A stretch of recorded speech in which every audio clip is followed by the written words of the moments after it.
ਧੰਨ ਵਾਹਿਗੁਰੂ ਸਾਹਿਬ ਜੀਓ।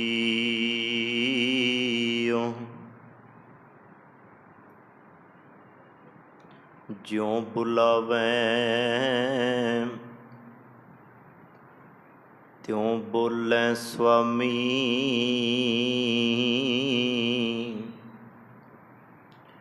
ਕੁਦਰਤ ਕਵਣ ਹਮਾਰੀ। ਸਾਧ ਸੰਗ ਨਾਨਕ ਜਸ ਗਾਇਓ, ਜੋ ਪ੍ਰਭ ਕੀ ਅਤ ਪਿਆਰੀ।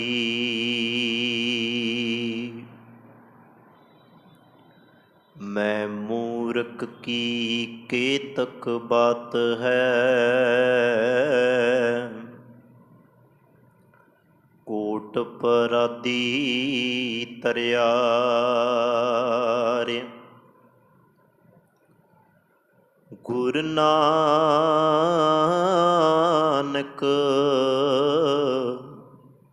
ਜਿਨ ਸੁਣਿਆ ਪੇਖਿਆ,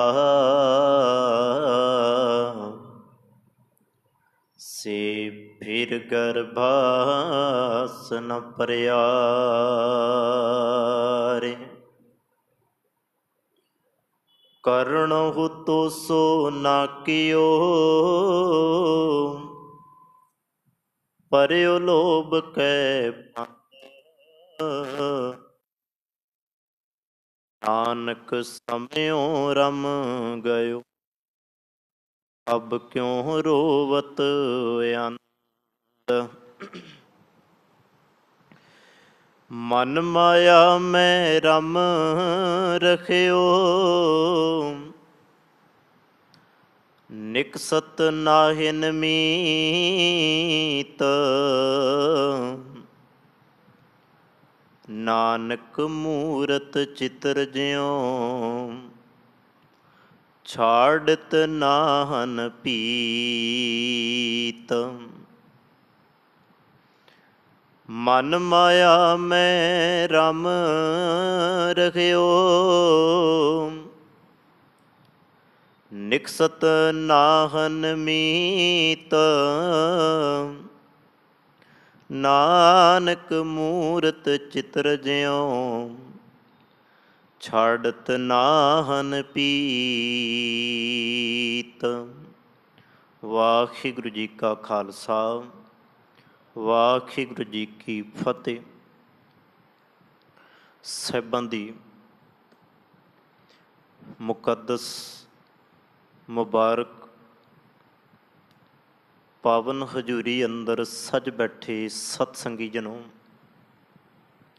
ਵੱਡ ਭਾਗੇ ਖਾਂ।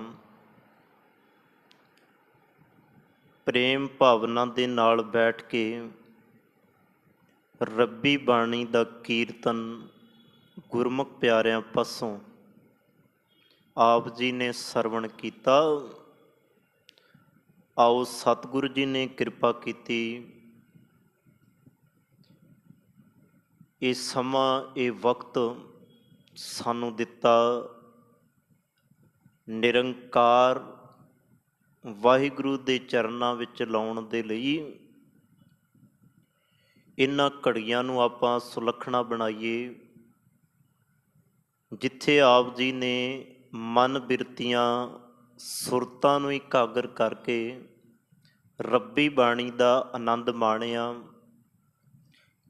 ਆਓ ਸਤਿਗੁਰੂ ਜੀ ਦੀਆਂ ਜੋ ਵਿਚਾਰਾਂ ਅਥਾਹ ਅਗੰਮੀ ਸਮੁੰਦ ਗੁਰੂ ਦੀਆਂ ਗੱਲਾਂ ਰੋਜ਼ ਸੁਣਨ ਦੇ ਲਈ ਆਪ ਜੀ ਆਉਂਦੇ ਹੋ। ਇੱਕ ਵਾਰੀ ਫਿਰ ਸੁਰਤ ਨੂੰ ਇਕਾਗਰ ਕਰੋ ਅਤੇ ਵਿਚਾਰਾਂ ਨੂੰ ਆਰੰਭਣ ਤੋਂ ਪਹਿਲਾਂ ਸ਼ਬਦ ਗੁਰੂ ਜੁਗੋ ਜੁਗੇ ਅਟਲ ਸਤਿਗੁਰੂ ਧੰਨ ਸ਼੍ਰੀ ਗੁਰੂ ਗ੍ਰੰਥ ਸਾਹਿਬ ਮਹਾਰਾਜ ਜੀ ਦੇ ਚਰਨਾਂ 'ਚ ਨਮਸਕਾਰ ਕਰਕੇ ਆਪਣੀਆਂ ਹਾਜ਼ਰੀਆਂ ਲਵਾਓ। ਪਿਆਰ ਨਾਲ ਆਖੋ ਜੀ, ਵਾਹਿਗੁਰੂ ਜੀ ਕਾ ਖਾਲਸਾ, ਵਾਹਿਗੁਰੂ ਜੀ ਕੀ ਫਤਿਹ।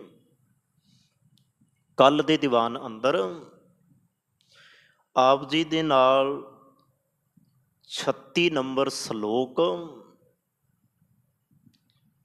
ਜਿਸ ਦੇ ਵਿੱਚ ਧੰਨ ਗੁਰੂ ਤੇਗ ਬਹਾਦਰ ਮਹਾਰਾਜ ਜੀ ਨੇ ਬਾ ਕਮਾਲ ਦੀਆਂ ਬਾਤਾਂ ਸਾਡੇ ਨਾਲ ਸਾਂਝੀਆਂ ਕੀਤੀਆਂ।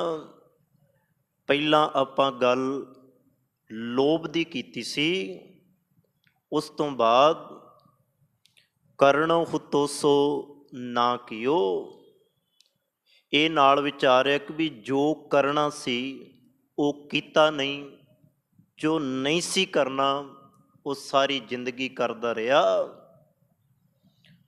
ਸਤਿਗੁਰੂ ਜੀ ਕਹਿੰਦੇ ਆ ਬਾਣੀ ਦੇ ਅੰਦਰ, ਬੰਦੇ ਨੇ ਕਰਨਾ ਸੀ ਜਪ ਤਪ, ਜਾਂ ਇੱਕ ਬਚਨ ਆਪ ਜੀ ਦੇ ਨਾਲ ਸਾਂਝਾ ਕਰਦੇ ਆ ਭਗਤ ਕਬੀਰ ਜੀ ਦਾ।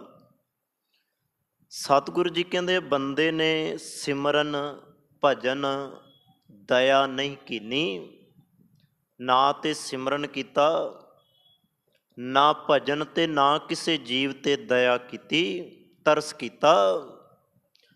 ਤੇ ਸਤਿਗੁਰੂ ਜੀ ਨੇ ਇਹ ਵੀ ਨਾਲ ਭਗਤ ਕਬੀਰ ਜੀ ਨੇ ਆਖ ਦਿੱਤਾ, ਸਿਮਰਨ ਭਜਨ ਦਇਆ ਨਹੀਂ ਕੀਨੀ, ਤੋ ਮੁਖ ਚੋਟਾਂ ਖਾਹੇਗਾ, ਮੁਖ ਤੇ ਚੋਟਾਂ ਪੈਣਗੀਆਂ।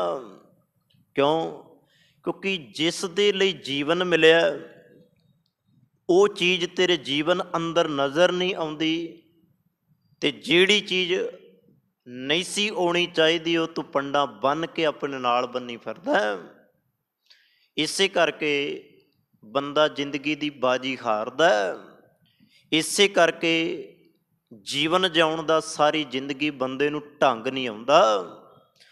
ਤੇ ਸਤਿਗੁਰੂ ਗੁਰੂ ਤੇਗ ਬਹਾਦਰ ਮਹਾਰਾਜ ਕਹਿੰਦੇ ਆ, ਕਰਨੋ ਹੁਤੋਸੋ ਨਾ ਕੀਓ, ਪਰਿਓ ਲੋਭ ਕੈ ਫੰਦ। ਹੁਣ ਅਰਥਾਂ ਨੂੰ ਵੇਖਿਓ, ਜੋ ਕਰਨਾ ਸੀ ਉਹ ਕੀਤਾ ਨਹੀਂ, ਸਾਰੀ ਜ਼ਿੰਦਗੀ ਲੋਭ ਦੀ ਲਹਿਰ ਦੇ ਵਿੱਚ ਸਤਿਗੁਰੂ ਜੀ ਕਹਿੰਦੇ ਆਪਣਾ ਜੀਵਨ ਬਤੀਤ ਕਰ ਲਿਆ। ਅਗਲੀ ਪੰਕਤੀ, ਨਾਨਕ ਸਮਿਓ ਰਮ ਗਇਓ। ਹੁਣ ਇੱਥੇ ਰਮ ਦਾ ਅਰਥ ਕਈ ਜਦੋਂ ਸਲੋਕਾਂ ਦੀ ਪੜ੍ਹਦੇ ਆ, ਸਲੋਕਾਂ ਨੂੰ ਪਾਠ ਕਰਦੇ ਆ, ਉਹਨਾਂ ਦਾ ਖਿਆਲ ਜਾਂਦਾ ਕਿਤੇ ਇੱਥੇ ਅਰਥ ਰਾਮ ਦੇ ਨਾਲ ਜੁੜੇ ਹੋਣਗੇ। ਨਹੀਂ, ਇੱਥੇ ਜਿਹੜਾ ਰਮ ਅਰਥ ਹੈ, ਰਮ ਰਹਿਓ ਭਾਵ ਗੁਜ਼ਰ ਰਹੀ ਹੈ, ਜਾਂ ਇਉਂ ਸੌਖਾ ਜਿਹਾ ਕਰ ਲਈਏ, ਨਾਨਕ ਸਮਿਓ ਰਮ ਗਇਓ, ਭਾਵ ਸਮਿਓ ਦਾ ਅਰਥ ਹੈ ਜੀ ਸਮਾਂ, ਰਮ ਦਾ ਅਰਥ ਹੈ ਜੀ ਗੁਜ਼ਰ ਗਿਆ। ਹੇ ਨਾਨਕ ਸਮਾਂ ਗੁਜ਼ਰ ਗਿਆ, ਅਬ ਕਿਉਂ ਰੋਵਤ ਅੰਧ। ਕਈ ਵਾਰ ਜਦੋਂ ਕੋਈ ਚੀਜ਼ ਹੱਥ ਵਿੱਚੋਂ ਨਿਕਲ ਜਾਂਦੀ ਹੈ ਨਾ, ਬੰਦੇ ਦਾ ਹੱਥ ਮੱਥੇ ਤੇ ਵੱਜਦਾ। ਹੱਥ ਉਹ ਮੱਥੇ ਤੇ ਕਿਉਂ ਵੱਜਦਾ? ਬੰਦਾ ਸੋਚਦਾ ਹੈ ਇਸ ਚੀਜ਼ ਨੂੰ ਪਾਉਣ ਦੇ ਲਈ ਮੈਂ ਆਪਣੀ ਜ਼ਿੰਦਗੀ ਲਾ ਦਿੱਤੀ, ਪਰ ਅੱਜ ਇਹ ਚੀਜ਼ ਮੇਰੇ ਕੋਲੋਂ ਇਸ ਤਰ੍ਹਾਂ ਗਈ ਜਿਵੇਂ ਮੇਰੇ ਕੋਲ ਮੇਰੀ ਹੁੰਦੀ ਹੋਈ ਨਹੀਂ। ਮੱਥੇ ਤੇ ਹੱਥ ਵੱਜਾ। ਲੋਭੀ ਬੰਦਾ, ਲਾਲਚੀ ਬੰਦਾ, ਜਦੋਂ ਉਹਦੇ ਕੋਲੋਂ ਕੁਝ ਜਾਂਦਾ ਹੈ, ਉਹਦੇ ਕੋਲੋਂ ਕੁਝ ਖਿਸਦਾ ਹੈ, ਜਾਂ ਇਸ ਤਰ੍ਹਾਂ ਆਪਾਂ ਅਰਥ ਕਰ ਲਈਏ, ਜਿੰਨਾ ਮਰਜ਼ੀ ਬੰਦਾ ਅਮੀਰ ਹੋਵੇ, ਧਨਾੜ ਹੋਵੇ, ਜਦੋਂ ਉਹਦੇ ਕੋਲੋਂ ਅਮੀਰੀ ਖੁੱਸਦੀ ਹੈ, ਬਾਦਸ਼ਾਹੀ ਖੁੱਸਦੀ ਹੈ, ਆਪਣੇ ਮੱਥੇ ਤੇ ਹੱਥ ਮਾਰਦਾ ਕਿ ਵੀ ਇਹ ਕੀ ਬਣ ਗਿਆ, ਕੰਗਾਲ ਹੋ ਗਿਆ। ਬਸ ਆਹੀ ਕਹਾਣੀ ਹੈ।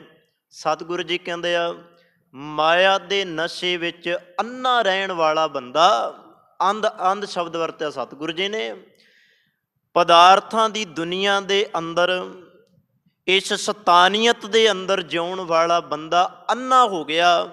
ਤੇ ਸਤਿਗੁਰੂ ਜੀ ਫਿਰ ਕਹਿੰਦੇ ਕਿ ਵੀ ਹੁਣ ਕਿਉਂ ਰੋਣਾ, ਹੁਣ ਰੋਂਦਾ ਕਿਉਂ ਹੈ? ਇਹ ਤਾਂ ਤੈਨੂੰ ਪਹਿਲਾਂ ਸੋਚਣਾ ਚਾਹੀਦਾ ਸੀ, ਕਿਉਂਕਿ ਜਿਹੜਾ ਸਮਾਂ ਤੂੰ ਪਹਿਲਾਂ ਵਿਚਾਰਨਾ ਸੀ ਉਹ ਸਮਾਂ ਹੁਣ ਵਿਚਾਰ ਕੇ ਤੂੰ ਰੋਣਾ ਹੈ। ਫਿਰ ਬੇਨਤੀ ਧਿਆਨ ਨਾਲ ਸੁਣਿਓ, ਵਕਤ ਦੇ ਨਾਲ ਹਰੇਕ ਚੀਜ਼ ਤੁਰਦੀ ਹੈ, ਹਰੇਕ ਚੀਜ਼ ਵਕਤੀ ਹੈ, ਤੇ ਇਹ ਮਨ ਵਿੱਚ ਸਾਨੂੰ ਧਾਰਨ ਕਰ ਲੈਣਾ ਚਾਹੀਦਾ। ਜਿਹੜੀ ਚੀਜ਼ ਸਾਡੇ ਕੋਲ ਦੁਨਿਆਵੀ ਤੌਰ ਤੇ ਅੱਜ ਹੈ, ਜਿਹੜੀ ਚੀਜ਼ ਸਾਡੀ ਤਲੀ ਤੇ ਅੱਜ ਟਿਕੀ ਹੈ, ਜਾਂ ਸਾਡੇ ਘਰ ਵਿੱਚ ਅੱਜ ਹੈ, ਜਾਂ ਜਿਹਨੂੰ ਆਪਾਂ ਦੇਖ ਰਹੇ ਹਾਂ ਰੋਜ਼, ਉਹਨੂੰ ਆਪਾਂ ਮਾਣ ਰਹੇ ਹਾਂ, ਇਹ ਮਨ ਵਿੱਚ ਉਹਦੇ ਪ੍ਰਤੀ ਖਿਆਲ ਸਾਡੇ ਹੋਵੇ ਕਿ ਇਹ ਦਿਸਦੀ ਕੋਈ ਚੀਜ਼, ਇਹਦਾ ਮਾਣਦਾ ਹੋਇਆ ਸੁੱਖ ਕੱਲ ਨੂੰ ਮੇਰੇ ਕੋਲ ਰਹਿਣਾ ਨਹੀਂ। ਇਸ ਗੱਲ ਵੱਲ ਧਿਆਨ ਦਿਓ। ਹੁਣ ਜਦੋਂ ਬੰਦਾ ਇਸ ਚੀਜ਼ ਵੱਲ ਧਿਆਨ ਨਹੀਂ ਦਿੰਦਾ ਕਿ ਵੀ ਇਹ ਚੀਜ਼ ਨੇ ਮੇਰੇ ਕੋਲੋਂ ਚਲੇ ਜਾਣਾ ਹੈ, ਇੱਕ ਦਿਨ ਆਵੇਗਾ ਸਮਾਂ ਪਾ ਕੇ ਇਹ ਬਿਨਸ ਜਾਏਗੀ, ਸਤਿਗੁਰੂ ਜੀ ਕਹਿੰਦੇ ਫਿਰ ਰੋਵਤ ਅੰਧ ਉਹੀ ਬੰਦਾ ਰੋਂਦਾ। ਜਿਵੇਂ ਇੱਕ ਛੋਟੀ ਜਿਹੀ ਉਦਾਹਰਣ ਦਿਆਂ, ਅਕਸਰ ਆਪਾਂ ਉਦਾਹਰਣ ਦਾ ਜ਼ਿਕਰ ਕਰਦੇ ਹਾਂ। ਧੰਨ ਗੁਰੂ ਨਾਨਕ ਮਹਾਰਾਜ ਦੀਨ ਦੁਨੀਆ ਦੇ ਪਾਤਸ਼ਾਹ ਜਦੋਂ ਸੁਲਤਾਨਪੁਰ ਦੀ ਧਰਤੀ 'ਤੇ ਬਿਰਾਜਮਾਨ ਨੇ, ਇੱਕ ਬੜਾ ਕਮਾਲ ਦਾ ਕੋਤਕ ਵਰਤਦਾ ਜਿਹਨੂੰ ਕਵੀ ਸੰਤੋਖ ਸਿੰਘ ਜੀ ਨੇ ਆਪਣੀ ਲਿਖਤ ਦੇ ਅੰਦਰ ਇਤਿਹਾਸ ਲਿਖਦਿਆਂ ਉਹਦੇ ਵਿੱਚ ਉਹਦਾ ਜ਼ਿਕਰ ਕੀਤਾ। ਬਾਬਾ ਮਹਿਤਾ ਕਾਲੂ ਦਾਸ ਜੀ ਧੰਨ ਗੁਰੂ ਨਾਨਕ ਮਹਾਰਾਜ ਜੀ ਦੇ ਪਿਤਾ ਇੱਕ ਦਿਨ ਮਨ ਵਿੱਚ ਬੈਠ ਕੇ ਸੋਚਦੇ ਆ, ਪੁੱਤ ਕਮਾਈ ਕਰਨ ਲੱਗ ਗਿਆ, ਪਤਾ ਨਹੀਂ ਕਿੰਨਾ ਕੁ ਦੌਲਤ ਉਹਨੇ ਕਮਾਈ ਹੋਏਗੀ, ਨਾਲੇ ਆਮ ਤਾਂ ਨੌਕਰੀ ਕਰਦਾ ਨਹੀਂ ਹੈ, ਦੌਲਤ ਖਾਂ ਦੇ ਮੋਦੀ ਖਾਨੇ ਦੇ ਅੰਦਰ ਸਰਕਾਰੀ ਨੌਕਰੀ ਹੈ, ਆਮ ਨੌਕਰੀ ਨਹੀਂ ਹੈ। ਕਿਉਂਕਿ ਧੰਨ ਗੁਰੂ ਨਾਨਕ ਮਹਾਰਾਜ ਜੀ ਦੇ ਪਿਤਾ ਖੁਦ ਪਟਵਾਰੀ ਨੇ, ਖੁਦ ਪਟਵਾਰ ਦਾ ਕੰਮ ਕਰਦੇ ਆ। ਤੇ ਹੁਣ ਧੰਨ ਗੁਰੂ ਨਾਨਕ ਮਹਾਰਾਜ ਖੁਦ ਮੋਦੀ ਕਾਰ ਦੀ ਖਾਨੇ ਦੇ ਵਿੱਚ ਕਾਰ ਕਰਦੇ ਆ, ਤੇ ਉਹ ਵੀ ਸਰਕਾਰੀ ਨੌਕਰੀ ਹੈ। ਸਰੋ ਵਿਚਾਰ। ਹੁਣ ਬਾਬਾ ਮਹਿਤਾ ਜੀ ਇੱਕ ਗੱਲ ਸੋਚਦੇ ਆ, ਪੁੱਤ ਨੇ ਬੜਾ ਕੁਝ ਰੱਖ ਲਿਆ ਹੋਵੇਗਾ, ਬੜਾ ਕੁਝ ਜਮ੍ਹਾਂ ਕੀਤਾ ਹੋਵੇਗਾ, ਚੱਲ ਮਨਾ ਅੱਜ ਪੁੱਤ ਦੀ ਕਮਾਈ ਵਿੱਚੋਂ ਕੁਝ ਲੈ ਕੇ ਆਈਏ। ਇਤਿਹਾਸ ਦੇ ਵਿੱਚ ਕਵੀ ਜੀ ਕਹਿੰਦੇ ਗੱਡਾ ਜੋੜ ਲਿਆ ਤੇ ਤਲਵੰਡੀ ਦੀ ਧਰਤੀ ਤੋਂ ਸੁਲਤਾਨਪੁਰ ਦੀ ਧਰਤੀ 'ਤੇ ਆ ਗਏ, ਤੇ ਆ ਕੇ ਪੁੱਤ ਨੂੰ ਕਿਰਤਕਾਰ ਕਰਦਿਆਂ ਬੜਾ ਖੁਸ਼ ਹੋਏ। ਤੇ ਸ਼ਾਮਾਂ ਪਈਆਂ ਤੇ ਪੁੱਤਰ ਨੂੰ ਕਹਿਣ ਲੱਗੇ, ਧੰਨ ਗੁਰੂ ਨਾਨਕ ਮਹਾਰਾਜ ਜੀ ਨੂੰ ਕਹਿਣ ਲੱਗੇ, ਬਾਬਾ ਮਹਿਤਾ ਜੀ ਪੁੱਤ ਵੇ, ਬੜਾ ਲੰਮਾ ਸਮਾਂ ਹੋ ਗਿਆ ਤੈਨੂੰ ਕਮਾਉਂਦਿਆਂ ਨੂੰ, ਲਿਆ ਮੇਰੀ ਤਲੀ ਦੇ ਕੁਝ ਧਾਰ। ਬਾਬਾ ਮਹਿਤਾ ਜੀ ਕਹਿੰਦੇ ਆ, ਹੁਣ ਵੇਖੋ, ਆਉਣ ਦੀ ਖੁਸ਼ੀ ਵੀ ਨਹੀਂ ਤੇ ਜਾਣ ਦਾ ਗਮ ਵੀ ਨਹੀਂ, ਉੱਥੇ ਆਉਣ ਦੀ ਖੁਸ਼ੀ ਵੀ ਨਹੀਂ ਤੇ ਜਾਣ ਦਾ ਰੋਣ ਵੀ ਨਹੀਂ ਹੈ। ਬੰਦਾ ਆਉਂਦੇ ਦੀ ਖੁਸ਼ੀ ਕਰਦਾ ਤੇ ਜਾਂਦੇ ਦਾ ਰੋਣਾ ਨਿਕਲਦਾ। ਜਦੋਂ ਕੋਈ ਚੀਜ਼ ਜਾਂਦੀ ਹੈ ਤੇ ਰੋਂਦਾ ਹੈ। ਅਬ ਕਿਉਂ ਰੋਵਤ ਅੰਧ। ਸਤਿਗੁਰੂ ਗੁਰੂ ਤੇਗ ਬਹਾਦਰ ਮਹਾਰਾਜ ਐਂ ਲੱਗਦਾ ਜਿਵੇਂ ਉਸ ਚੀਜ਼ ਦੀ ਵਿਆਖਿਆ ਕਰਦੇ ਹੋਣ। ਤੇ ਬਾਬਾ ਮਹਿਤਾ ਜੀ ਨੇ ਜਦੋਂ ਆਖਿਆ ਨਾ, ਪੁੱਤ ਲਿਆ ਮੇਰੀ ਤਲੀ ਤੇ ਕੁਝ ਧਾਰ, ਵੇਖ ਮੈਂ ਗੱਡੇ ਲੈ ਕੇ ਆਇਆ, ਮੈਂ ਤੇਰੇ ਕੋਲ ਬੜਾ ਕੁਝ ਲੈ ਕੇ ਜਾਣਾ ਹੀ। ਧੰਨ ਗੁਰੂ ਨਾਨਕ ਮਹਾਰਾਜ ਮੁਸਕਰਾਏ। ਉਹਨਾਂ ਦੇ ਮੁਸਕਰਾਉਣ ਦੇ ਵਿੱਚ ਰਾਜ ਪੁੱਛਿਆ, ਹੱਸ ਪਿਆ, ਕੋਈ ਗੱਲ ਤਾਂ ਜ਼ਰੂਰ ਹੋਏਗੀ, ਬੜਾ ਧਨ ਹੋਏਗਾ ਤੇਰੇ ਕੋਲ। ਧੰਨ ਗੁਰੂ ਨਾਨਕ ਮਹਾਰਾਜ ਜੀ ਉਹ ਕੋਟ ਕੀਤਾ ਜੀ ਕਵੀ ਸੰਤੋਖ ਸਿੰਘ ਜੀ ਨੇ। ਜਦੋਂ ਬਾਬਾ ਮਹਿਤਾ ਜੀ ਨੇ ਆਖਿਆ, ਪੁੱਤ ਮੇਰੀ ਤਲੀ ਤੇ ਕੁਝ ਰੱਖ, ਤੇ ਧੰਨ ਗੁਰੂ ਨਾਨਕ ਮਹਾਰਾਜ ਮੁਸਕਰਾ ਕੇ ਕਹਿੰਦੇ, ਬਾਪੂ ਕੀ ਤੇਰੀ ਤਲੀ ਤੇ ਰੱਖਾਂ, ਜੇ ਕੁਝ ਹੋਵੇ ਤੇ ਰੱਖਾਂ। ਬੜੇ ਹੈਰਾਨ ਹੋਏ, ਕਹਿਣ ਲੱਗੇ, ਮੈਂ ਤੇਰੇ ਕੋਲੋਂ ਪੈਸੇ ਮੰਗਦਾ, ਧਨ ਮੰਗਦਾ, ਦੌਲਤ ਮੰਗਦਾ, ਤੂੰ ਬੜੀ ਕਮਾਈ ਹੈ। ਕਹਿਣ ਲੱਗੇ, ਬਾਪੂ ਕਿਹੜੀ ਗੱਲ ਕਰਦਾ ਧਨ ਦੀ ਦੌਲਤ ਦੀ, ਉਹ ਦੌਲਤ ਇਤ ਆਵਤ ਇਤ ਚਲ ਜਾਤ ਹੈ, ਇੱਧਰੋਂ ਆਉਂਦੀ ਹੈ ਇੱਧਰੋਂ ਚਲੀ ਜਾਂਦੀ ਹੈ, ਨਾ ਤੇ ਆਉਣ ਦੀ ਖੁਸ਼ੀ ਹੈ ਬਾਪੂ ਤੇ ਨਾ ਹੀ ਜਾਣ ਦਾ ਦੁੱਖ ਹੈ। ਇਸ ਕਰਕੇ ਬੇਨਤੀ ਕਰਾਂ, ਜਿਹੜੀ ਚੀਜ਼ ਤੁਹਾਡੇ ਕੋਲ ਅੱਜ ਆਈ ਹੈ ਉਹਦੇ ਆਉਣ ਦੀ ਇੰਨੀ ਖੁਸ਼ੀ ਵੀ ਨਾ ਹੋਵੇ, ਜਦੋਂ ਉਹ ਤੁਹਾਡੇ ਕੋਲੋਂ ਚਲੀ ਜਾਏ ਤੇ ਉਹਦੇ ਜਾਣ ਦਾ ਗਮ ਵੀ ਦੁੱਖ ਵੀ ਨਾ ਹੋਵੇ। ਅਬ ਕਿਉਂ ਰੋਵਤ ਅੰਧ, ਰੋਈਏ ਨਾ। ਸੋ ਗੁਰੂ ਤੇਗ ਬਹਾਦਰ ਮਹਾਰਾਜ ਜੀ ਸਾਨੂੰ ਇਹੀ ਕਹਿੰਦੇ ਆ, ਜੇ ਜਿਉਣਾ ਤੇ ਇਸ ਤਰ੍ਹਾਂ ਜੀ। ਅਗਲੇ ਸ਼ਲੋਕ ਦੇ ਅੰਦਰ, ਹਾਲਾਂਕਿ ਦੋਵੇਂ ਸ਼ਲੋਕਾਂ ਨੂੰ ਜਦੋਂ ਤੁਸੀਂ ਇਕੱਠਿਆਂ ਕਰਕੇ ਵੇਖੋਗੇ, ਇੱਕ ਲੜੀ ਬਣਾ ਕੇ ਵੇਖੋਗੇ, ਤੇ ਦੋਵਾਂ ਦੇ ਅੰਦਰ ਗੱਲ ਮਾਇਆ ਦੀ ਵੀ ਕੀਤੀ ਗਈ ਹੈ। ਹੁਣ ਅਗਲੇ ਸ਼ਲੋਕ ਦੇ ਅੰਦਰ ਗੁਰੂ ਤੇਗ ਬਹਾਦਰ ਮਹਾਰਾਜ ਕਹਿੰਦੇ, ਮਨ ਮਾਇਆ ਮੈਂ ਰਮ ਰਹੇ ਹੋ ਨਿਕਸਤ ਨਾ ਹਿਨ ਮੀਤ। ਇਹਦੇ ਭਾਵ ਅਰਥ, ਹੇ ਮਿੱਤਰ, ਮੀਤ ਸ਼ਬਦ ਸਤਿਗੁਰੂ ਜੀ ਨੇ ਵਰਤਿਆ। ਹੇ ਮੇਰੇ ਮਿੱਤਰ ਧਿਆਨ ਨਾਲ ਸੁਣ। ਜਿਵੇਂ ਬਾਣੀ ਦੇ ਅੰਦਰ ਬਾਰ-ਬਾਰ ਸੱਜਣ ਵੀ ਆਇਆ, ਭਰਾ ਵੀ ਆਇਆ, ਸਤਿਗੁਰੂ ਜੀ ਨੇ ਅਨੇਕਾਂ ਸ਼ਬਦ ਇਹੋ ਜਿਹੇ ਜਦੋਂ ਸੰਬੋਧਨ ਕਰਦੇ ਆ ਨਾ ਕਿਸੇ ਨੂੰ, ਤੇ ਸਤਿਗੁਰੂ ਜੀ ਉੱਥੇ ਇਹ ਨਹੀਂ ਓਏ ਕਹਿ ਕੇ ਕਰਨ ਨਾ, ਇਹ ਤੇ ਜਿਵੇਂ ਸੁਣ ਮੀਤਾ, ਗੁਰੂ ਅਰਜਨ ਦੇਵ ਮਹਾਰਾਜ ਉੱਥੇ ਮਿੱਤਰ ਕਹਿੰਦੇ ਆ। ਸੋ ਇਸ ਤਰ੍ਹਾਂ ਦੇ ਭਾਵ ਇਹ ਵੀ ਕਹਿੰਦੇ ਆ, ਸੁਣ ਮਨ ਮਿੱਤਰ ਪਿਆਰਿਆ, ਮਨ ਨੂੰ ਮਿੱਤਰ ਕਹਿੰਦੇ ਆ। ਇੱਥੇ ਹੁਣ ਸਾਨੂੰ ਗੁਰੂ ਤੇਗ ਬਹਾਦਰ ਮਹਾਰਾਜ ਕਹਿੰਦੇ ਆ, ਇਹ ਮੇਰੇ ਮਿੱਤਰ ਸੁਣ, ਮਨ ਮਾਇਆ ਮੈਂ ਰਮ ਰਹਿਓ। ਤੇਰਾ ਜਿਹੜਾ ਮਨ ਹੈ ਨਾ ਉਹ ਮਾਇਆ ਦੇ ਵਿੱਚ ਰਮਿਆ ਹੋਇਆ। ਰਮ ਦਾ ਅਰਥ ਹੁੰਦਾ ਜੀ ਫਸਿਆ ਹੋਇਆ, ਭਾਵ ਇੰਨਾ ਕੁ ਫਸ ਚੁੱਕਾ ਤੇਰਾ ਮਨ ਮਾਇਆ ਦੇ ਵਿੱਚ, ਇਹਨੂੰ ਕੱਢਣਾ ਬੜੀ ਔਖੀ ਘਾਟੀ ਹੈ। ਤਿੰਨ ਚੀਜ਼ਾਂ ਵੱਲ ਖਿਆਲ ਕਰਿਓ। ਬਾਣੀ ਦੇ ਅੰਦਰ ਨਾ ਸਾਧ ਸੰਗਤ ਆਵਾਂਗਾ ਮੈਂ ਇਸੇ ਵਿਸ਼ੇ ਤੇ, ਵਿਸ਼ੇ ਤੋਂ ਬਾਹਰ ਨਹੀਂ ਜਾਵਾਂਗਾ। ਤਿੰਨ ਚੀਜ਼ਾਂ ਦੀ ਗੱਲ ਚੱਲਦੀ ਹੈ, ਇੱਕ ਸਰੀਰ ਦੀ, ਇੱਕ ਆਤਮੇ ਦੀ। ਚਲੋ ਸਤਿਗੁਰ ਜੀ ਦੀ ਬਾਣੀ ਨੇ ਮਨ ਤੋਂ ਜੋਤ ਸਰੂਪ ਵੀ ਲਿਖਿਆ, ਜਾਂ ਜਦੋਂ ਆਤਮੇ ਦੀ ਗੱਲ ਚੱਲਦੀ ਹੈ, ਕਹੋ ਕਬੀਰ ਇਹ ਰਾਮ ਕੀ ਅੰਸ਼ ਦੀ ਗੱਲ ਆਉਂਦੀ ਹੈ, ਆਪਾਂ ਮਨ ਨੂੰ ਵੀ ਨਾਲ ਹੀ ਖਿਲਾਰ ਲੈਂਦੇ ਹਾਂ, ਕਿਉਂਕਿ ਗੱਲ ਮਨ ਦੀ ਹੈ ਤਾਂ ਮੈਂ ਛੁਇਆ। ਇੱਥੇ ਇਹ ਨਾ ਲਿਓ ਕਿ ਵੀ ਆਪਾਂ ਵਿਚਾਰ ਕਰਦੇ ਹਾਂ ਹਰ ਵਾਰੀ ਮਨ ਦੀ ਗੱਲ ਆ ਜਾਂਦੀ ਹੈ, ਮਾਇਆ ਦੀ ਗੱਲ ਆ ਜਾਂਦੀ। ਮੈਂ ਬੇਨਤੀ ਕਰਾਂ, ਬਾਣੀ ਨੂੰ ਜਿੰਨੀ ਵਾਰ ਵਿਚਾਰੋਗੇ, ਇਹ ਤਾਂ ਪਿਓ ਦਾਦੇ ਦਾ ਖੋਲ ਡਿੱਠਾ ਖਜ਼ਾਨਾ ਹੈ।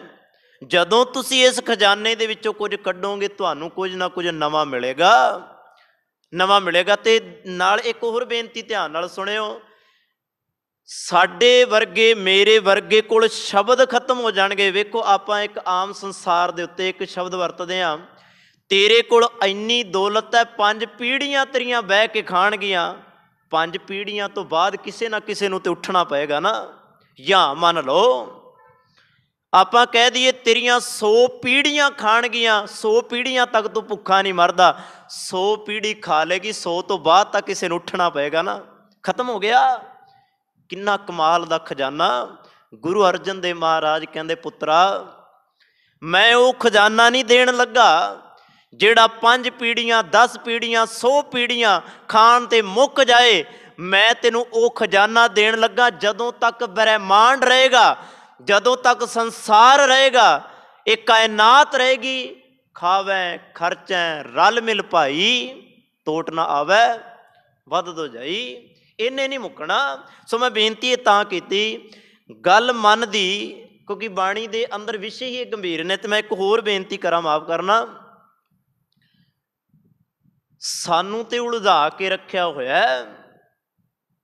ਗਿਣਤੀ ਦੇ ਉੱਤੇ ਤੁਸੀਂ ਉਹਨਾਂ ਵਿਦਵਾਨਾਂ ਨੂੰ ਗਿਣ ਸਕਦੇ ਹੋ ਜਿਨ੍ਹਾਂ ਨੇ ਮਾਇਆ ਦੀ, ਮਨ ਦੀ ਜਾਂ ਨਿਜ ਆਤਮੇ ਦੀ ਜਾਂ ਰੂਹਾਨੀਅਤ ਪੱਖ ਦੀ ਗੱਲ ਕੀਤੀ ਹੋਵੇ। ਨਹੀਂ ਤਾਂ ਬੜੇ ਘੱਟ ਇਹੋ ਜਿਹੇ ਅੱਜ ਦੇ ਵਿਦਵਾਨ ਗਿਆਨੀ ਨੇ, ਨਾ ਤੇ ਤੁਹਾਨੂੰ ਮਨ ਦੀਆਂ ਗੱਲਾਂ ਸੁਣਾਉਣਗੇ, ਨਾ ਤੇ ਤੁਹਾਨੂੰ ਉਹਨਾਂ ਨੇ ਆਤਮਾ ਦੀਆਂ ਗੱਲਾਂ। ਕਿਉਂਕਿ ਸਾਡੇ ਲਈ ਵੀ ਇਹ ਵਿਸ਼ੇ ਜਿਹੜੇ ਆ ਨਾ ਬੇਰਸੇ ਜਿਹੇ, ਕਿਉਂਕਿ ਅਸੀਂ ਮਨ ਦੇ ਤਲ ਤੇ ਥੋੜ੍ਹਾ ਜੀ ਰਹੇ ਹਾਂ, ਆਪਾਂ ਤੇ ਤਨ ਦੇ ਤਲ ਤੇ ਜੀ ਰਹੇ ਹਾਂ। ਸਾਡੀ ਸੋਚ ਮਨ ਪਰਮਾਰਥੀ ਤਾਂ ਹੀ ਨਹੀਂ ਬਣਦਾ ਕਿਉਂਕਿ ਅਸੀਂ ਸਰੀਰ ਨੂੰ ਪਦਾਰਥੀ ਬਣਾ ਚੁੱਕੇ ਹਾਂ।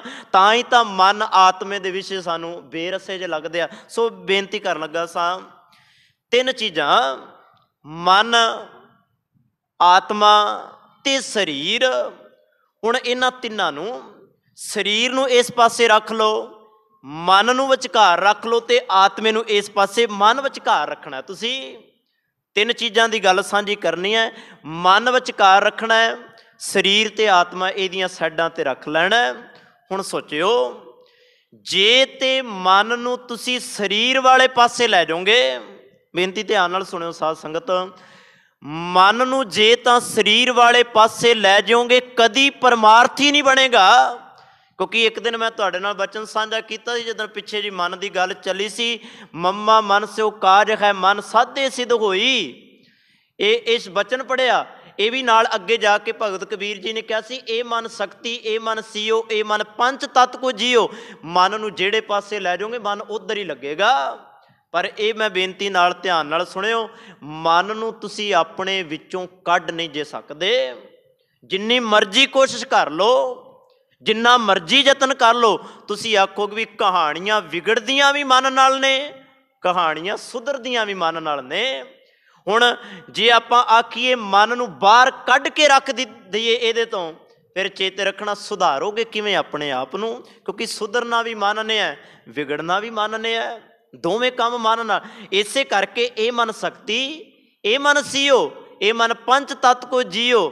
ਭਗਤ ਕਬੀਰ ਜੀ ਕਹਿੰਦੇ ਸਾਰਾ ਕਾਜ ਤੇ ਮਨ ਨਾਲ ਹੀ ਹੋ ਰਿਹਾ, ਬੰਦਿਆ ਮਨ ਨੂੰ ਕਿੱਥੇ ਲੈ ਕੇ ਜਾਏਗਾ। ਸੋ ਬੇਨਤੀ ਕਰ ਲੱਗਾ ਹਾਂ, ਮਨ ਨੂੰ ਜੇਕਰ ਕਾਇਆ ਵਾਲੇ ਪਾਸੇ, ਤਨ ਵਾਲੇ ਪਾਸੇ ਖਿੱਚ ਕੇ ਰੱਖੋਗੇ, ਕਦੀ ਪਰਮਾਰਥ ਵਾਲੇ ਪਾਸੇ ਨਹੀਂ ਆਏਗਾ।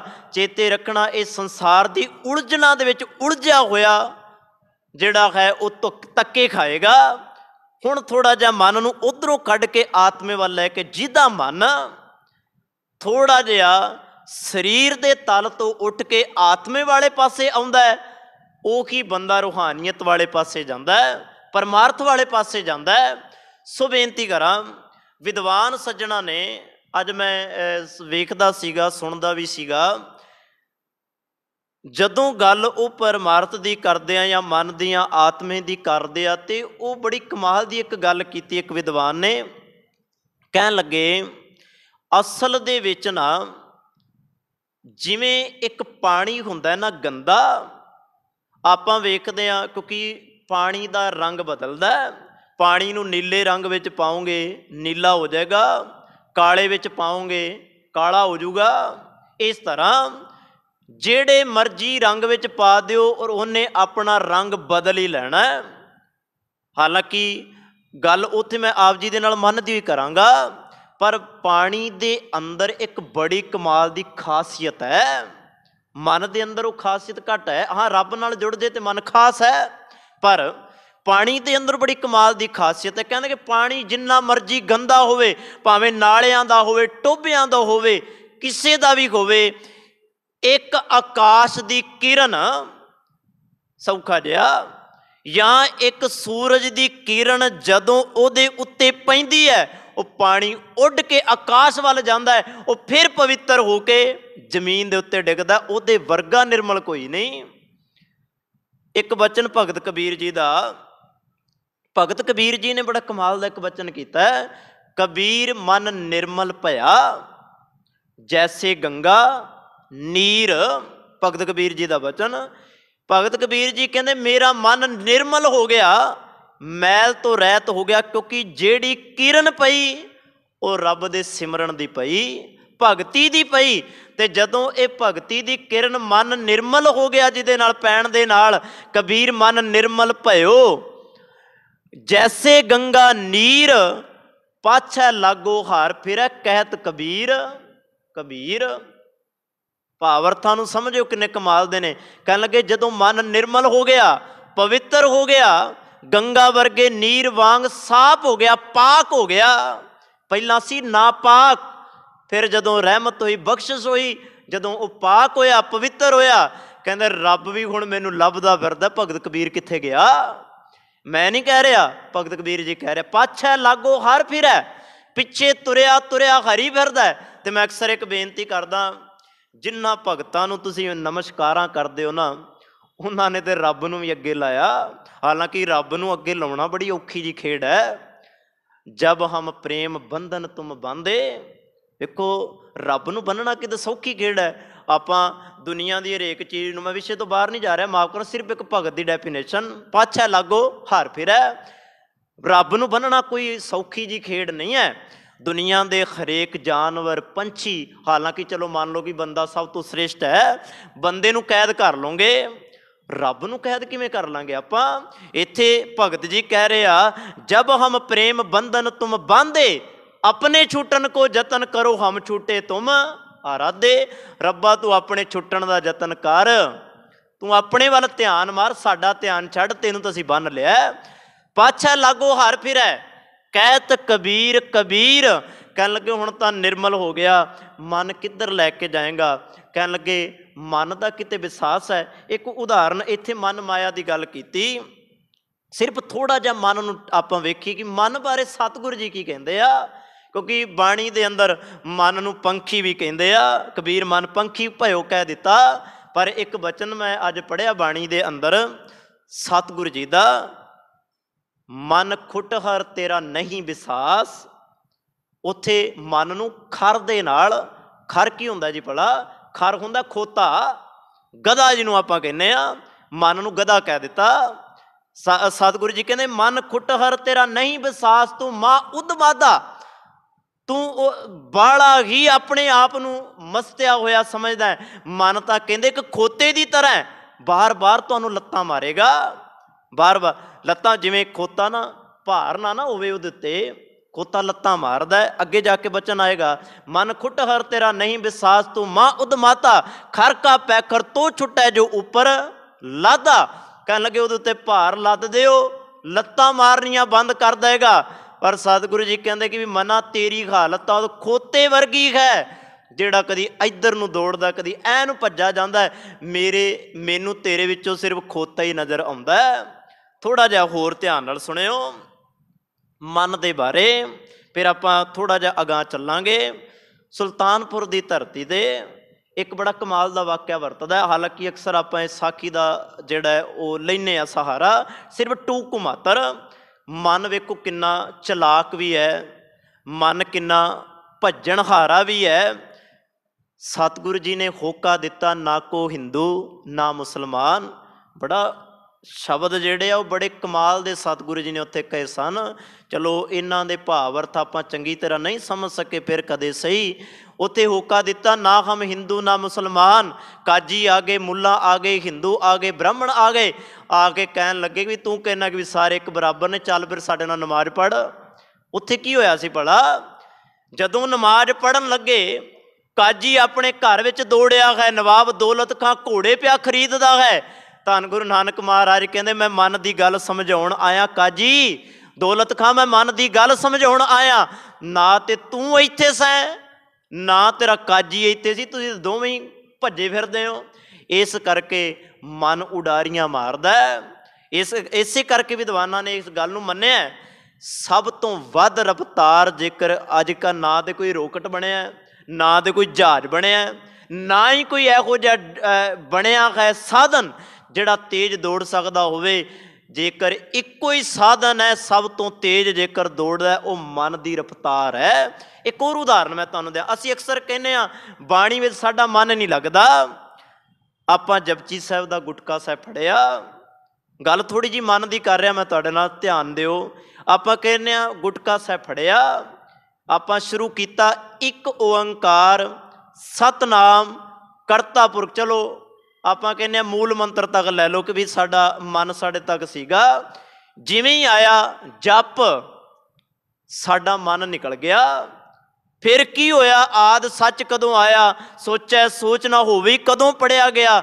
ਲਾਸਟ ਦੇ ਵਿੱਚ ਜਦੋਂ ਆਪਾਂ ਪੜਿਆ, ਜਿੰਨੀ ਨਾਮ ਧਿਆਇਆ ਗਏ ਮਸ਼ੱਕਤ ਕਾਲ, ਮਨ ਬਾਹਰੋਂ ਦੌੜਦਾ ਹੋਇਆ ਇੱਕੋ ਦਮ ਭੱਜ ਕੇ ਆ ਕੇ ਆਂਦਾ, ਹੋ ਗਿਆ ਕੀਤੀ ਛੁੱਟੀ ਨਾਲ। ਇਹ ਹਾਲਤ ਸਾਡੇ ਮਨ ਦੀ ਹੈ। ਭਾਵ ਸਾਡਾ ਮਨ ਜਾਂ ਤੇ ਘਰ ਸਬਜ਼ੀਆਂ 'ਚ ਕੜਛੀਆਂ ਮਾਰਦਾ ਹੋਏਗਾ, ਜਾਂ ਦਫ਼ਤਰ ਵਿੱਚ ਬੈਠਾ ਲੇਖਾ ਜੋਖਾ ਹੀ ਕਰਦਾ ਹੋਏਗਾ। ਦੋਵੇਂ ਗੱਲਾਂ ਸਾਹਮਣੇ ਲਿਆਇਓ। ਸਤਿਗੁਰੂ ਜੀ ਕਹਿੰਦੇ ਆਹ ਹੈ ਤੇਰਾ ਮਨ। ਮਨ ਪਹੁੰਚਦਾ ਹੀ ਉਦੋਂ ਜਦੋਂ ਸਾਰਾ ਕੁਝ ਹੋ ਜਾਂਦਾ। ਇਸ ਕਰਕੇ ਸਾਡੇ ਮਨ ਬਾਣੀ ਵਿੱਚ ਲੱਗਦੇ ਨਹੀਂ। ਕਿਉਂ? ਅਸੀਂ ਦੁਨਿਆਵੀ ਰੰਗਤ ਦੇ ਵਿੱਚ ਮਨ ਨੂੰ ਰੰਗੀ ਬੈਠੇ ਹਾਂ। ਮਨ ਮਾਇਆ ਮੈਂ ਰਮ ਰਹਿਓ। ਹੁਣ ਅਗਲੀ ਗੱਲ ਹੈ ਮਾਇਆ ਦੀ।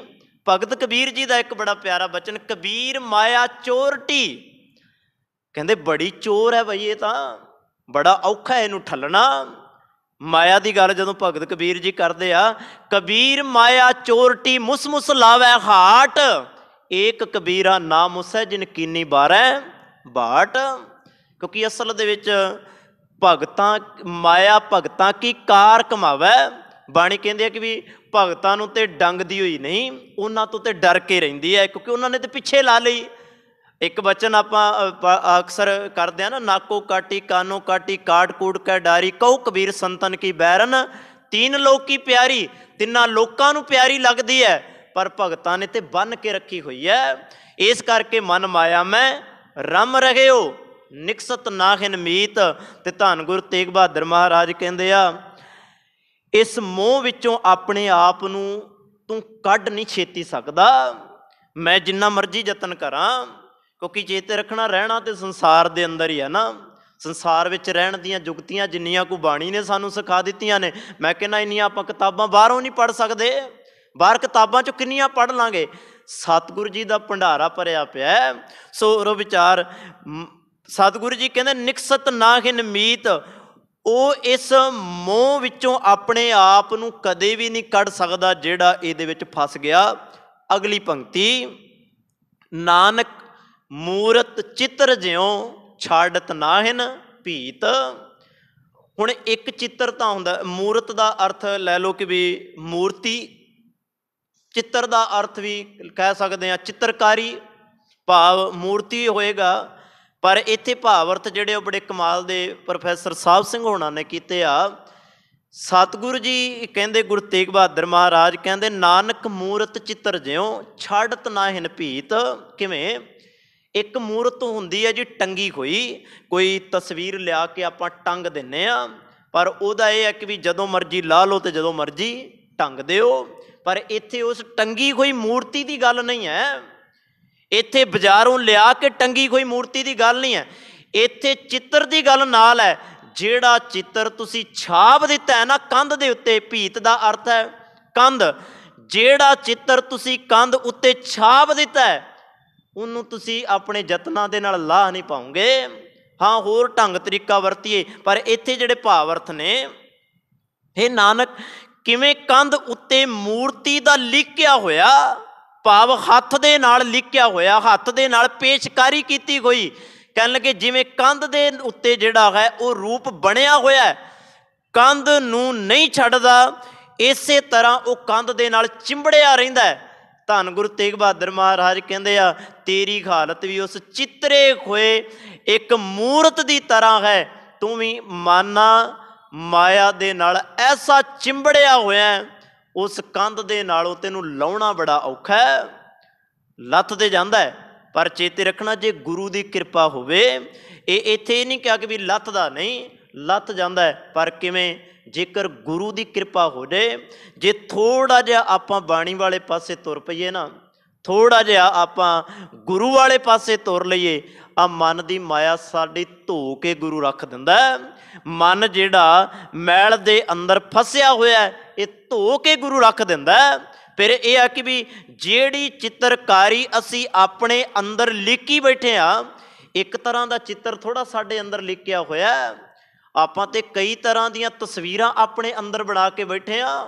ਇੱਕ ਤਸਵੀਰ ਨਹੀਂ ਹੈ, ਬੰਦੇ ਦਾ ਇੱਕ ਰੂਪ ਨਹੀਂ ਹੈ। ਇੱਕ ਗੱਲ ਚੇਤੇ ਰੱਖਣਾ, ਇੱਥੇ ਚਿੱਤਰ ਦੇ ਥੋੜ੍ਹੇ ਜਿਹੇ ਭਾਵ ਅਰਥ ਕਰੀਏ। ਆਪਾਂ ਬੰਦਾ ਵੇਖਦਾ ਹੈ, ਆਪਾਂ ਸੰਸਾਰ ਨੂੰ ਰੋਜ਼ ਵੇਖਦੇ ਹਾਂ, ਸਾਡੇ ਚੌਗਿਰਦੇ ਦੇ ਅੰਦਰ ਅਨੇਕ ਤਰ੍ਹਾਂ ਦੇ ਲੋਕ ਵਸਦੇ ਨੇ, ਬਾਹਰ ਵੀ ਨੇ ਅੰਦਰ ਵੀ ਨੇ। ਪਰ ਵੇਖਿਓ ਕਦੀ ਧਿਆਨ ਦੇ ਨਾਲ ਉਹਨਾਂ ਨੂੰ, ਜਦੋਂ ਤੁਸੀਂ ਸਵੇਰੇ ਉਹਨਾਂ ਦੀ ਮੂਰਤ ਨੂੰ ਵੇਖੋਗੇ, ਉਹਨਾਂ ਦੀ ਤਸਵੀਰ ਨੂੰ ਜਾਂਦਿਆਂ ਨੂੰ ਵੇਖੋਗੇ, ਸ਼ਕਲਾਂ ਵੇਖੋਗੇ, ਉਹ ਕੁਝ ਹੋਰ ਹੋਣਗੇ। ਪਰ ਜਦੋਂ ਹੀ ਉਹ ਸ਼ਾਮ ਨੂੰ ਆਉਣਗੇ, ਉਹ ਕੁਝ ਹੋਰ ਹੋਣਗੇ। ਭਾਵ ਜਾਣ ਵੇਲੇ ਕੁਝ ਹੋਰ ਸੀ, ਆਉਣ ਵਾਲੇ ਕੁਝ ਹੋਰ ਹੋ ਗਿਆ। ਇਸੇ ਕਰਕੇ ਸਤਿਗੁਰੂ ਜੀ ਕਹਿੰਦੇ ਆ, ਬੰਦੇ ਦੀ ਤਸਵੀਰ ਇੱਕ ਨਹੀਂ, ਬੰਦਾ ਵੀ ਬਦਲਦਾ ਹੈ ਵਕਤ ਦੇ ਤੌਰ 'ਤੇ, ਰੋਜ਼ ਬਦਲਦਾ, ਇੱਕ ਦਿਨ ਨਹੀਂ, ਰੋਜ਼। ਰੋਜ਼ ਦੀ ਵੀ ਗੱਲ ਛੱਡੀਏ, ਪਲ ਪਲ ਬੰਦਾ ਬਦਲਦਾ। ਇਸੇ ਕਰਕੇ ਸਤਿਗੁਰੂ ਜੀ ਨੇ ਗੱਲ ਮਨ ਦੇ ਫੁਰਨਿਆਂ ਦੀ ਕੀਤੀ ਹੈ। ਆਹ ਜਿਹੜੀ ਫੁਰਨਿਆਂ ਦੀ ਤਸਵੀਰ ਅਸੀਂ ਅੰਦਰ ਬਣਾ ਕੇ ਬੈਠੇ ਹਾਂ ਨਾ, ਸਾਡੇ ਅੰਦਰ ਦੇ ਫੁਰਨੇ ਇੱਕ ਨਹੀਂ ਰਹਿੰਦੇ। ਕਦੀ ਇਹ ਫੁਰਨੇ ਸਾਨੂੰ ਕਿਸ ਵਹਿਣ ਵਿੱਚ ਲੈ ਕੇ ਚਲੇ ਜਾਂਦੇ ਆ, ਆਪਾਂ ਉਸ ਵਹਿਣ ਦੀ ਤਸਵੀਰ ਘੜ ਲੈਂਦੇ ਹਾਂ। ਜੇ ਤਾਂ ਆਪਣੇ ਆਪ ਨੂੰ ਦੁੱਖ ਵਾਲੇ ਪਾਸੇ ਲੈ ਜਾਈਏ, ਦੁੱਖਾਂ ਦੀ ਤਸਵੀਰ ਸਾਡੇ ਅੰਦਰ ਉਹ ਚਿੱਤਰ ਉਲੀਕਿਆ ਜਾਂਦਾ ਹੈ ਕਿ ਮੇਰੇ ਤੇ ਦੁੱਖ ਆ ਗਏ, ਮੁਸੀਬਤਾਂ ਆ ਗਈਆਂ, ਆਹ ਤਸਵੀਰ ਇੱਕ ਆ ਗਈ। ਇੱਕ ਨੇ ਤਸਵੀਰ ਇਹ ਉਲੀਕ ਗਈ ਲਈ ਕਿ ਵੀ ਆਹ ਫਲਾਣਾ ਬੰਦਾ ਕਿਤੇ ਮੈਨੂੰ ਧੋਖਾ ਨਾ ਦੇ ਦੇ, ਮੇਰੇ ਨਾਲ ਦਗਾ ਨਾ ਕਮਾ ਦੇ। ਇੱਕ ਆਹ ਤਸਵੀਰ ਉਲੀਕ ਲਈ, ਇੱਕ ਤਸਵੀਰ ਇਹ ਉਲੀਕ ਲਈ ਕਿਤੇ ਮੇਰੇ ਕੋਲੋਂ ਕੁਝ ਖੋਇਆ ਹੀ ਨਾ ਜਾਵੇ। ਇੱਕ ਤਸਵੀਰ ਥੋੜ੍ਹਾ, ਅਨੇਕਾਂ ਉਲੀਕੀ ਬੈਠੇ ਆ। ਸਤਿਗੁਰੂ ਜੀ ਕਹਿੰਦੇ ਆ, ਇਸੇ ਤਰ੍ਹਾਂ ਜੋ ਕੁਝ ਆਪਣੇ ਅੰਦਰ ਪਾਏਗਾ ਚੇਤੇ ਰੱਖੀ, ਉਹੀ ਪਏਗਾ, ਤੇ ਕੱਲ੍ਹ ਨੂੰ ਜੋ ਕੁਝ ਆਪਣੇ ਅੰਦਰੋਂ ਕੱਢੇਗਾ ਨਿਕਲੇਗਾ ਉਹੀ ਜੋ ਕੁਝ ਤੂੰ ਪਾਇਆ ਸੀ। ਹੁਣ ਇਹ ਤਾਂ ਨਹੀਂ ਹੋ ਸਕਦਾ ਕਿ ਵੀ ਜੱਟ ਨੇ ਬੀਜਿਆ ਕਿੱਕਰ ਤੇ ਮੰਗਦਾ ਫਿਰੇ ਕਿ ਬਜੋਖ ਦੀਆਂ ਦੁਹਾੜੀਆਂ, ਹੈ ਨਾ। ਬਾਣੀ ਦੇ ਵਿੱਚ ਬਚਨ ਆਉਂਦਾ ਹੈ ਕਿ ਵੀ ਬੀਜੈ ਦਾਖ ਬਜੋਰੀਆਂ, ਕਿੱਕਰ ਬੀਜੈ ਜੱਟ। ਸਤਿਗੁਰੂ ਜੀ ਦੀ ਬਾਣੀ ਅੰਦਰ ਕਹਿੰਦੇ ਕਿ ਵੀ ਮੰਗਦਾ ਰਿਹਾ ਬਿਜੋਰ ਦੀਆਂ ਦਾਖਾਂ, ਪਰ ਖੇਤਾਂ ਦੇ ਵਿੱਚ ਕਿੱਕਰਾਂ ਦੇ ਕੰਢੇ ਲਾ ਕੇ ਬੈਠਾ ਸੀ। ਹੁਣ ਕੀ ਪਤਾ ਸੀਗਾ ਕਿ ਵੀ ਕੱਲ ਨੂੰ ਜੋ ਲਾਇਆ ਖੇਤ ਦੇ ਅੰਦਰ ਕੰਢੇ ਹੀ ਆਉਣਗੇ ਸਾਹਮਣੇ, ਦੁੱਖ ਹੀ ਆਉਣਗੇ। ਜਿਹੋ ਜੀ ਤਸਵੀਰ ਉਲੀਕੇਗਾ ਉਹੋ ਜੀ ਤਸਵੀਰ ਸਾਹਮਣੇ ਆਏਗੀ। ਗੁਰੂ ਤੇਗ ਬਹਾਦਰ ਮਹਾਰਾਜ ਜੀ ਕਹਿੰਦੇ ਆ, ਨਾਨਕ ਮੂਰਤ ਚਿੱਤਰ ਜਿਉਂ ਛਾੜਤ ਨਾਹਿਨ ਭੀਤ। ਜਿਹੋ ਜੀ ਮੂਰਤੀ ਕੰਧ ਦੇ ਉੱਤੇ ਉਲੀਕ ਦਿੱਤੀ, ਜਿਵੇਂ ਉਹ ਕੰਧ ਨੂੰ ਨਹੀਂ ਛੱਡਦੀ, ਬੰਦਾ ਨਾ ਲੋਭ ਛੱਡਦਾ ਹੈ, ਨਾ ਲਾਲਚ ਛੱਡਦਾ ਹੈ, ਨਾ ਮਾਇਆ ਛੱਡਦਾ ਹੈ, ਨਾ ਪਦਾਰਥ ਛੱਡਦਾ ਹੈ। ਸਤਿਗੁਰੂ ਜੀ ਕਹਿੰਦੇ ਜੱਫਾ ਪਾ ਕੇ ਬੈਠਾ ਰਹਿੰਦਾ ਹੈ। ਸੋ ਇਹਨੂੰ ਛੱਡਣਾ ਪਏਗਾ ਥੋੜ੍ਹਾ ਜਿਹਾ, ਇਸ ਤੋਂ ਉੱਤੇ ਉੱਠ ਕੇ ਬਾਣੀ ਵਾਲੇ ਪਾਸੇ ਆਉਣਾ ਪਏਗਾ। ਸਤਿਗੁਰੂ ਗੁਰੂ ਤੇਗ ਬਹਾਦਰ ਮਹਾਰਾਜ ਕਿਰਪਾ ਕਰਨ। ਇੰਨੀ ਕੁ ਬੇਨਤੀ ਪ੍ਰਵਾਨ ਕਰਿਓ ਜੀ। ਬੋਲਦਿਆਂ ਪਾਸੋਂ ਅਨੇਕਾਂ ਹੋ ਜਾਂਦੀਆਂ ਨੇ, ਭੁੱਲਾਂ ਚੁੱਕਾਂ ਦੀ ਖਿਮਾ। ਵਾਹਿਗੁਰੂ ਜੀ ਕਾ ਖਾਲਸਾ, ਵਾਹਿਗੁਰੂ ਜੀ ਕੀ ਫਤਿਹ।